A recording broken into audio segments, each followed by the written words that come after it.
from zero to more than 400,000 pesos income gamit lang ang TikTok at Facebook account ko. Paano ko yan nagawa? Panoorin mo yung video na to. Ako nga pala si Josh, isang estudyante lang before na naghahanap ng extra income dito sa social media accounts ko para makatulong ng maaga sa parents ko. Dati, ang gusto ko lang naman, 500 to 1,000 pesos per week. Pandagdag lang sa allowance ko.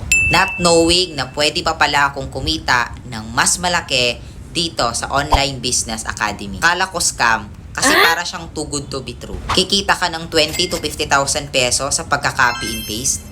'Di ba? Kaya nagduda din ako. Pero sinubukan ko pa din at na-prove ko na pwede at posible pala yon. Good news kasi mag-open ulit ng slots ang Online Business Academy para sa lahat ng mga aspiring onliner natin na gusto ding kumita online. Comment, learn more sa comment section para masend sa'yo ang details.